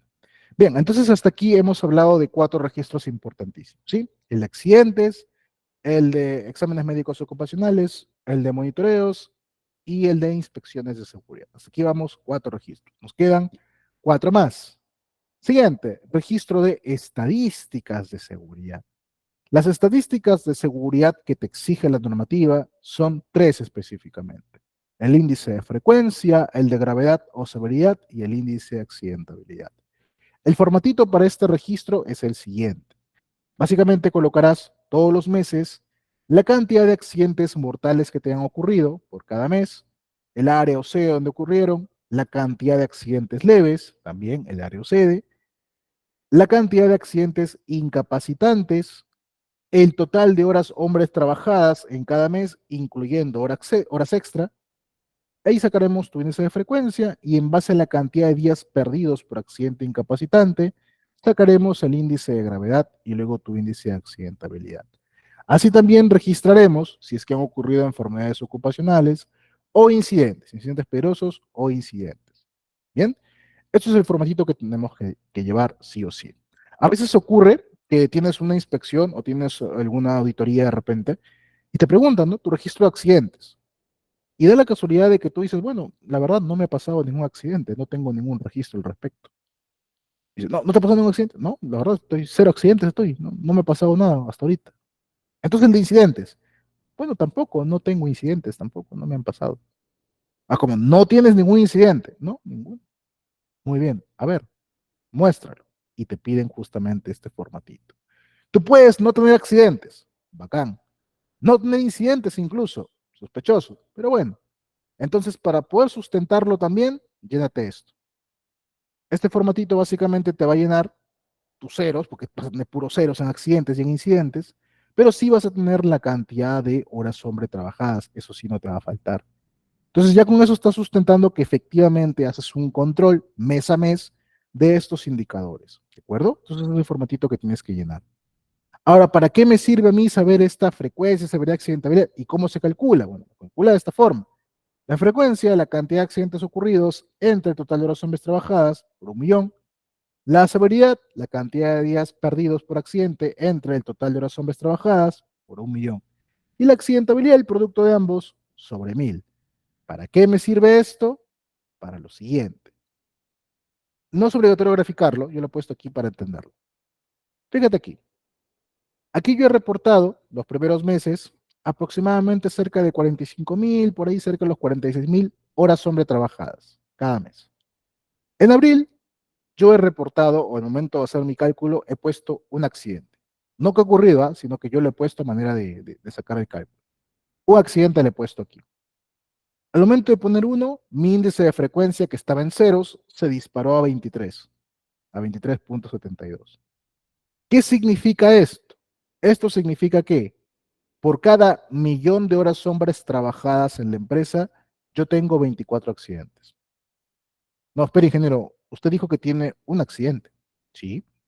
Y usted dijo que están trabajando 40.000 horas. Sí. Pero proporcionalmente, por cada 1.000.000 de horas que se está trabajando, a mí me pasan aproximadamente 24 accidentes. Esa es mi frecuencia de accidentes. Que cada vez que yo acumule 1.000.000 de horas, me van a pasar a mí 24 accidentes de trabajo. Ese es el índice de frecuencia. Y el de severidad, igual. Por cada 1.000.000 de horas hombre, aquí en abril he perdido 237 días de trabajo. Y aquí en mayo he perdido 695, por ejemplo. ¿Se entiende? No significa que he perdido 237 días, significa que yo he registrado, ponte, 10 días, pero en base al total de horas que estoy reportando, proporcionalmente, por cada 1.000.000, yo reporto 237 días perdidos. ¿Mm? Y la accidentabilidad básicamente es para indicar el grado, ¿no? Qué tan accidentable es dentro de lo que es la empresa. Por lo general, pues tu accidentabilidad debería quedarte en ceros, ¿no? Te sale más de uno, ya implica que la empresa sí es muy propensa a recibir accidentes. Debería quedarse siempre en ceros. ¿De acuerdo? Esa es la forma de poder entenderlos. No necesariamente son tan efectivos estos indicadores para todo sistema de gestión. Si eres una empresa que constantemente tiene accidentes, probablemente sí, porque pues, vas a tener unos datos que puedes manejar mejor. Si eres una empresa que muy poco se accidenta o casi nunca ocurre un accidente, probablemente no sean los más idóneos para tu sistema de gestión, pero por cumplimiento normativo, sí es necesario que tengas identificados cuáles son. Por eso te los dejo aquí. ¿De acuerdo? También tienes que mantenerlos por un periodo de 5 años. O sea, ahorita tú deberías tener hasta ahorita, de agosto de 2024, de todo 2023, de todo 2022, de todo 2021, de todo 2020 y de todo 2019, te sugeriría. O sea, desde el 2019 deberías tener todas sus estadísticas de seguridad a la fecha, que te pueden pedir. Ten cuidado con eso. Si acaso tuvieras, ¿no?, disparado tu frecuencia, tu severidad, tu accidentabilidad, no quedaron en ceros, entonces acá tendrás que colocar cuáles fueron esos resultados y por qué, ¿no? ¿Por qué motivos se dieron? Tendrías que detallar justamente esas desviaciones, ¿no? ¿Por qué ocurrieron? Y alguna conclusión quizás. Dije, ¿quién firma acá responsable del registro? ¿Ah? Puede firmar el prevencionista de riesgos. Es la persona que lleva el control de su documento. Ese es el que va a firmar aquí. Siguiente. Tenemos el registro de equipos de seguridad o emergencia. Hay que asegurar que se entreguen a los trabajadores los EPPs, ¿no?, los equipos de seguridad o de protección ante emergencias necesarios para que desarrollen su actividad. Eso también va a costo de la empresa, ojo. Generalmente, para saber qué tipo de EPP le tengo que entregar, yo eso lo saco del IPER. Evalúo mi hiper, reviso mis controles y digo, ah, mira, a este trabajador le corresponde que yo le entregue tal cosa, a este tal cosa, en base a los riesgos que va a enfrentar. Eso sale, como te digo, del hiper. Ten cuidado con eso, porque, por ejemplo, nosotros nos pasaba de que cuando estábamos en el tema del COVID, saliendo ya de la pandemia del COVID, ya algunas medidas se estaban levantando y todo lo demás, algunos, para mantener todavía un poquito el control, colocaban dentro de controles para el COVID el uso de la mascarilla, que ya no era obligatorio. Y como ya no era obligatorio, la empresa ya no lo estaba entregando, ¿no? Decía, bueno, ya no es obligación, entonces ya no estamos entregando mascarillas, ya no las entregaba. Pero en el hiper todavía figuraba como control para prevenir el tema del COVID el uso de la mascarilla. Porque decían, algunos trabajadores quieren venir con su propia mascarilla, entonces ellos te están trayendo su mascarilla. Ok, pero si tú lo colocas como control en el hiper, que tienen que usar mascarilla o que van a usar mascarilla para prevenirlos, si es que lo que quieran, estás diciendo que la empresa tiene la obligación de entregar esa mascarilla. Y si no tienes evidencia de que entregaste la mascarilla, estás en un incumplimiento. ¿De acuerdo? Recuerda que los controles del hiper son responsabilidad del empleador. Entonces, todo el EPP que coloques ahí en tus controles son cosas que tú tienes que entregar. Ten cuidado con eso. Asegúrate de que el trabajador reciba un EPP que sea acorde a lo que él hace y que le brinde comodidad. No le vayas a colocar, por ejemplo, una persona es muy alta y le das un guantecito chiquito que apenas si le cubre parte de la mano. Tienes que asegurarte de que el EPP que le entregues no le obstruya el trabajo. La idea es que lo proteja, no que le dificulte hacer las cosas. Bien, el formato es el siguiente. Principalmente vas a colocar el EPP que se va a entregar, ¿no? Cuál es el equipo que se está entregando y el listado de trabajadores que lo están recibiendo. Puedes hacerlo así, por EPP, o al revés, lo puedes hacer por persona, como si fuera una hoja de vida. Llena el nombre de la persona y enlista los EPPs que le estás entregando, ¿no?, con su respectiva fecha, su firma, ¿no?, y cuándo se le está renovando, si es que le renovaste. Eso también es una forma en la cual aseguramos o sustentamos de que efectivamente se está haciendo, ¿no?, la entrega de los EPP respectivos. De repente, mucho más sencillo el momento si quieres ubicarlo por trabajador también. Entonces, cualquiera de estos te puede servir. Ya casi para finalizar, tenemos el registro de inducción, capacitación, entrenamiento y simulacros. Este formatito lo vas a usar prácticamente en todo. Aquí lo que vas a marcar es qué tipo de evento es, si es una inducción, si es un entrenamiento o un simulacro, el tema que se tocó, la fecha, el nombre de la persona que dictó el tema, la cantidad de horas y el listado de personal con su respectiva firma. Este formatito se usa para cualquiera de estos cuatro eventos. Sin embargo, a pesar de que se use el mismo para cualquiera de los cuatro eventos no son iguales en ninguna circunstancia. Veámoslo de la siguiente forma. Las inducciones son antes de que la persona empiece a trabajar, igual que el EMO, o parecido al EMO, porque en la inducción se entiende que ya tienen un contrato. Pero antes de que esta persona se dirija a hacer su actividad, antes de que empiece ya a meter la mano en el trabajo, tiene que haber pasado por un proceso de inducción. Porque en esta inducción lo que se le va a dar es básicamente la descripción de sus funciones, su hiper, cuáles son las medidas de seguridad que debe tomar para poder hacer sus actividades. Entonces la inducción tiene que ser antes de, imagínate, no es por desearle la mala suerte a nadie, pero imagínate que entra un trabajador nuevo, va a hacer su actividad y se accidenta el primer día y no le hiciste inducción. Va a ser una causal de que a causa de eso, a causa de un descuido del empleador por no hacerle su inducción, se accidentó. Sunafil lo va a concluir así. Y aunque no te parezca, hay personas que se accidentan el primer día por azares del destino. A mí me pasó una vez. Un trabajador se accidentó el primer día en la sierra, se resbaló y se cayó. Afortunadamente yo sí le había hecho su inducción, afortunadamente. Pero ¿cuántos de repente no tuvieron esa predisposición de repente para poder hacerlo? ¿O cuántas veces no me avisaron de repente de trabajadores que estaban entrando y no se les llevó a hacer la inducción a tiempo? Entonces hay que tener bastante cuidado con eso, ¿de acuerdo? El trabajador tiene que recibir la inducción antes de que empiece a hacer su labor. Ahora, si él cambia de puesto, deberíamos hacerle una nueva inducción, ¿sí? Si bien la inducción es cuando una persona empieza a trabajar, lo que implicaría que solamente se hace una vez en la vida, cuando empezó a trabajar, es recomendable de que una vez al año hagas como una reinducción general a todos los trabajadores. Agárralos a todos y hazle una reinducción sobre algún lineamiento de seguridad general. Porque la mente es muy frágil y lo que le dijiste el año que entraron, al siguiente año ya se olvidaron ya. Ya se olvidaron todo lo que le dijiste. Entonces, lo mejor es hacer una reinducción general para que todos estén ahí, frescos con el tema de la seguridad. Hay que ser constante con estos temas.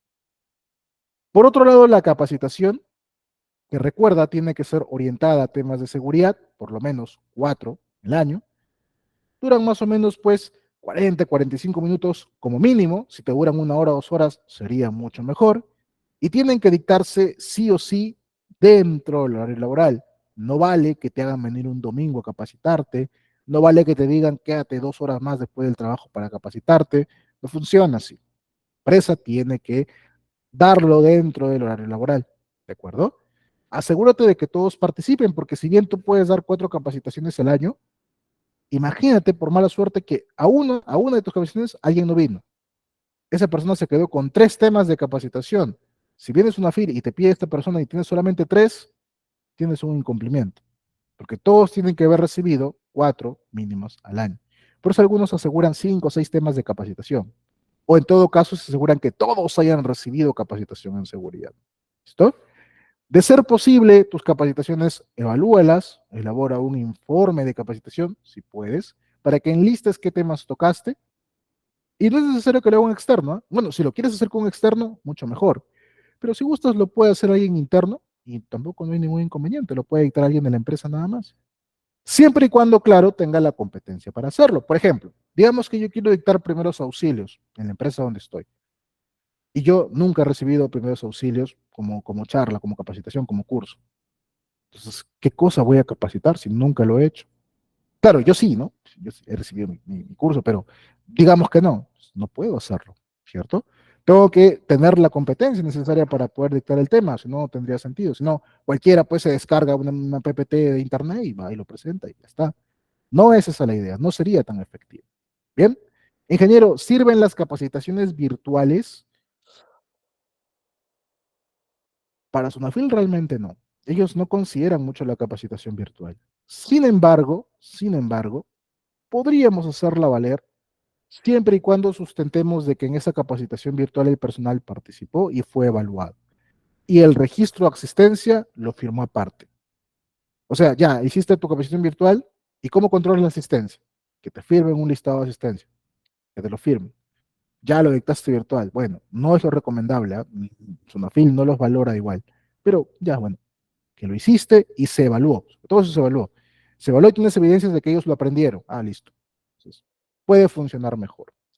Ingeniero, mi capacitación puede consistir en entrar al YouTube y poner uno de sus cursos ahí explicado a los trabajadores. ¿Puede ser ese mi tema de capacitación? Igual, siempre y cuando te firmen lista de asistencia, sí vale. No debería, pero sí vale. Claro que lo recomendable sería pues que ponte, ¿no? Pones mi video ahí, yo explicándote todos los temas de seguridad, pero como que tú pausas por partes y das una explicación al menos, ¿no? Como que parafraseas un poco, como para que se note que hay un trabajo también de tu parte, obviamente. Pero después sí, también podría ser considerado. O sea, puede editarse, como te digo, por un externo, puede ser virtual si gustas, pero siempre y cuando sea el empleador el responsable de asegurar los recursos o los medios para que se dé la capacitación. Eso sí es infaltable. No podría ser que tú le digas, ¿no? A tus trabajadores, oye, mira, hay curso de ITEC, inscríbete, paguen tanto y ya, yo lo hago pasar como capacitación, porque no va así, pues, ¿no? Oye, inscríbete y nosotros te pagamos el certificado. Ah, bueno, ahí es otra cosa. Bien, para que tengan en cuenta esa parte. Los entrenamientos, en cambio, muy parecido a la capacitación, son relacionados a temas respecto a seguridad, pero la diferencia es que van un poquito más enfocados a lo que es el trabajo en sí. Son básicamente como prácticas, aunque también pueden tener parte teórica, pero más como prácticas de la actividad que ellos realizan. Por ejemplo, nosotros hacemos trabajo en altura constantemente. Entonces se realizan entrenamientos constantes en trabajo en altura. En esos entrenamientos se les enseña, por ejemplo, a cargar la escalera, a colocarla correctamente, a anclarse correctamente, cómo hacer si es que alguien de ellos se cae de la escalera, cómo lo van a rescatar. Entonces son cosas que se les va enseñando, se les va poniendo en práctica, para que ellos obviamente desarrollen, mantengan mantengan la habilidad ahí constante y de esta manera pues puedan ejecutar sus actividades de forma segura.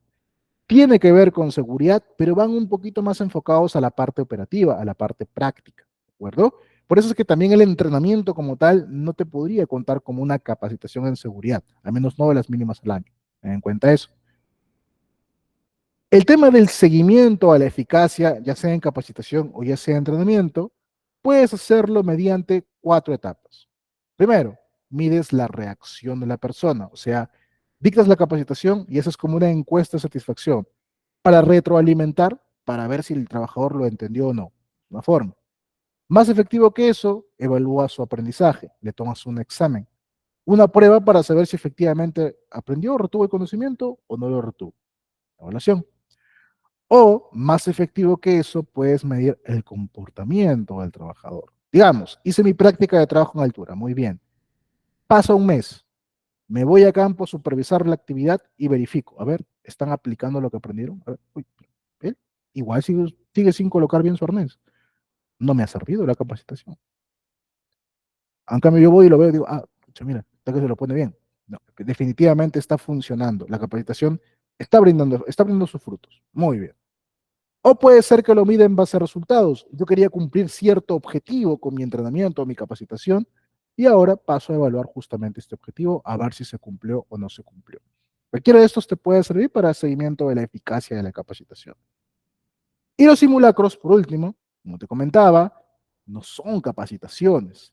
El simulacro es una evaluación. No sé si te acuerdas de tu etapa preuniversitaria, cuando te ibas a una academia, si es que fuiste a una academia, de repente lo hiciste por tu cuenta, y ellas te tomaban simulacros. ¿Esos simulacros qué eran? Eran básicamente como una práctica o una representación, un examen de lo que te iba a tocar cuando ya efectivamente es tu examen de admisión. Eso es un simulacro. Aquí es muy parecido.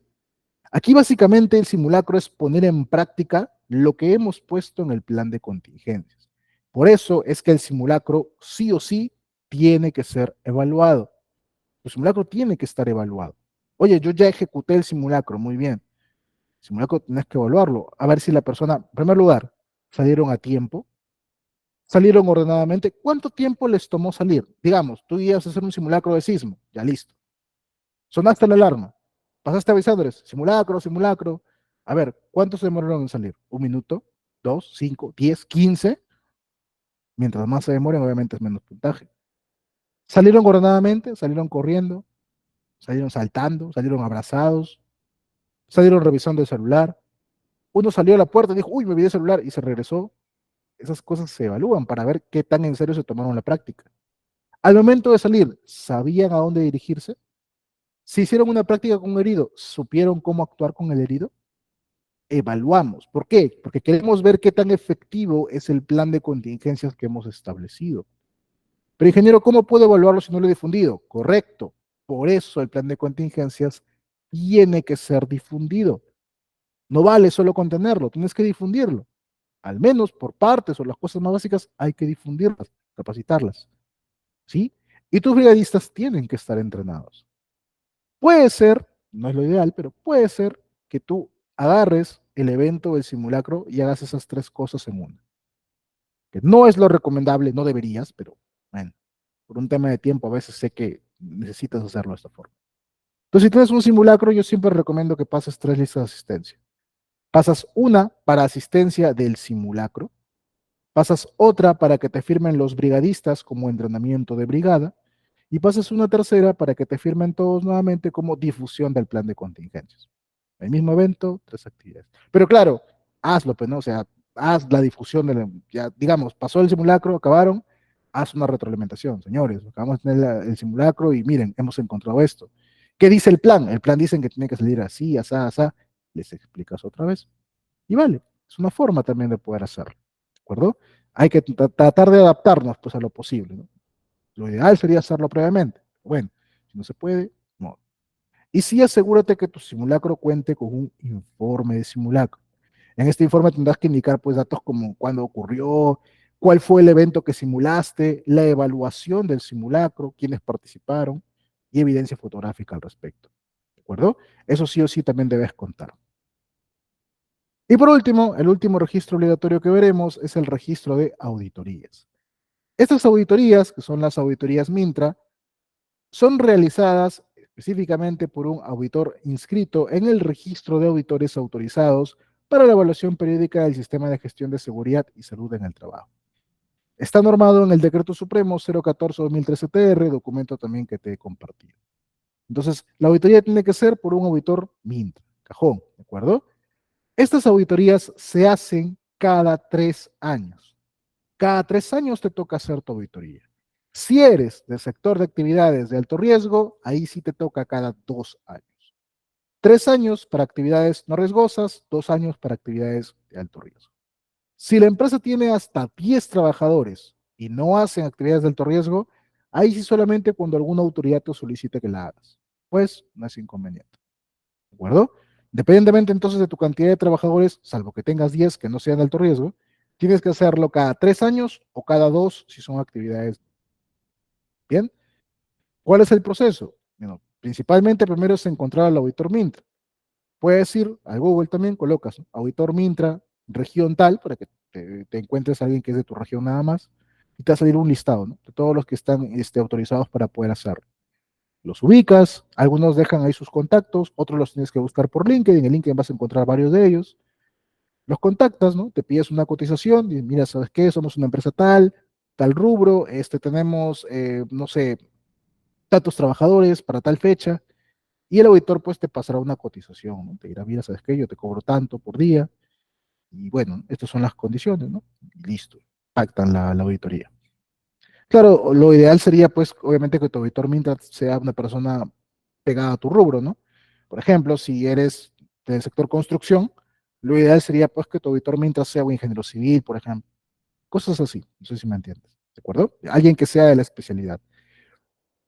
Eh, lo que sí, aquí en el tema de la elección del auditor, que también va a intervenir el comité, lo que tienes que hacer es, antes de que se determine quién va a ser el auditor, es descargarlo, su perfil, publicarlo, junto con dos, tres opciones, pon dos, tres opciones de auditores, ¿no? ¿Saben qué? En tu periódico mural, vamos a llevar a cabo la auditoría mientras sistema de seguridad, listo. Estos son nuestros candidatos a auditores, candidatos, para que todos los trabajadores lo vean. 5 días, déjalo ahí. En esos 5 días algún trabajador puede acercarse y decirte, oye, esta persona, su foto no me gusta, no quiero que sea él. Táchalo, no quiero que sea él. Bueno, te estoy exagerando, pero obviamente de repente él tiene algún motivo por el cual esa persona no debería ser, entonces tendrás que tachar a ese auditor y te quedan otros dos para que elijas quién va a quedar. Lo puede hacer un trabajador o lo puede hacer el mismo comité, tachar a alguno de los candidatos. Entonces ya te quedarás pues con el que tú creas conveniente, ¿no? Ya después de los tachados te quedas con el que tú creas conveniente. No ocurre realmente mucho de que te tachen un candidato, pero de todas maneras es parte de la normativa y hay que cumplir, hay que dejarlo ahí expuesto. ¿De acuerdo? Entonces, una vez que eliges a tu auditor, pactan, ¿no?, cuánto será el pago y todo lo demás, y se lleva a cabo la auditoría. El auditor va a asistir, va a revisar toda tu documentación en seguridad conforme a lo que pide la ley. Tema comité te revisan hasta el más mínimo detalle, todo lo que te he explicado en la clase número 2, vuelve a revisar, porque eso sí o sí te van a pedir toditito. Tema de tu política, de tu hiper, publicaciones de tu hiper, actividades en sí, van a revisar también tus instalaciones para asegurarse que todo esté conforme. Entonces, ya eso lo ve cada auditor, ¿no?, conforme a lo que ellos tengan. Ese auditor, una vez que acabe, te elaborará un informe y en ese informe, pues, te va a indicar qué fue lo que encontró que no está cumpliendo con la normativa en seguridad. Ingeniero, ¿con ese informe me pueden poner penalidades o multas? No, claro que no. Es una auditoría que te hace el auditor con recomendaciones para que mejores. Con ese informe, tú lo que vas a llenar es lo siguiente: este registro de auditorías.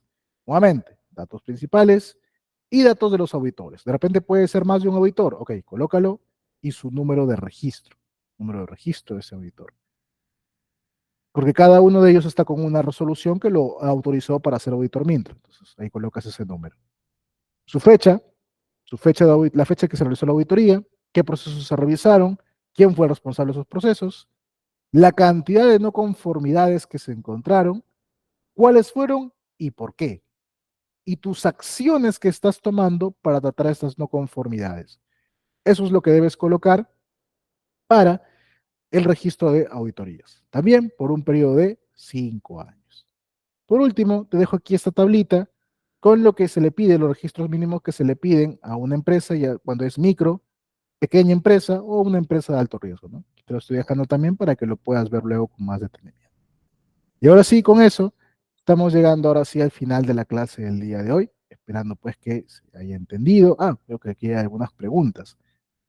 Me preguntan aquí, ¿MIN se tiene que ver o debe participar en la salud de los trabajadores de las empresas? El MINS específicamente, no realmente, ¿ah?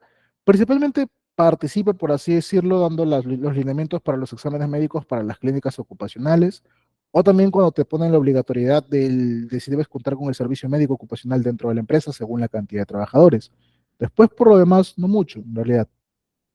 Ah, en el informe de simulacro. Sí, Glendy, claro. Déjame ver si encuentro un informe de simulacro por aquí mientras respondo más preguntas, para que te hagas una idea también, ¿sí?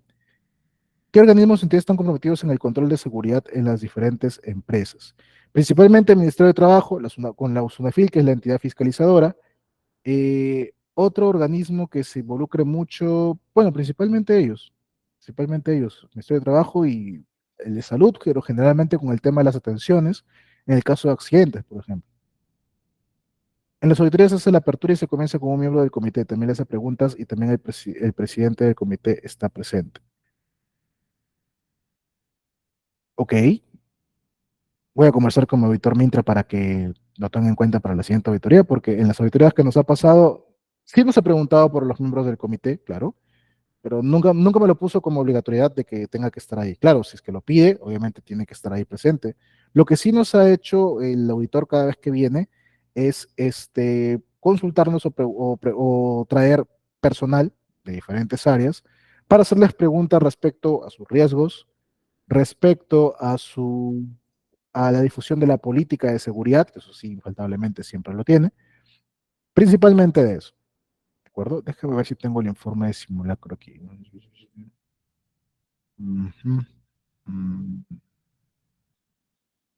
Uso de extintores, no. Seguridad de comportamiento, no. Debe estar por aquí. Simulacro, simulacro, simulacro, simulacro. Mm,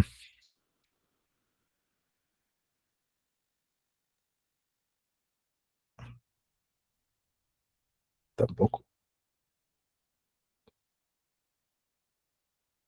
Qué mala suerte, no tengo ninguno que la mano.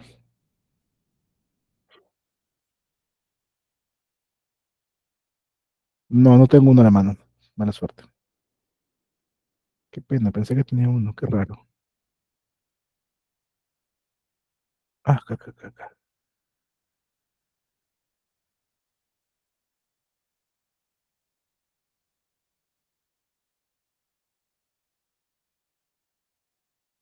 Sí, sí tengo acá. Listo. Te voy a compartir uno ahorita para que lo puedan ver, ¿sí? Acá está.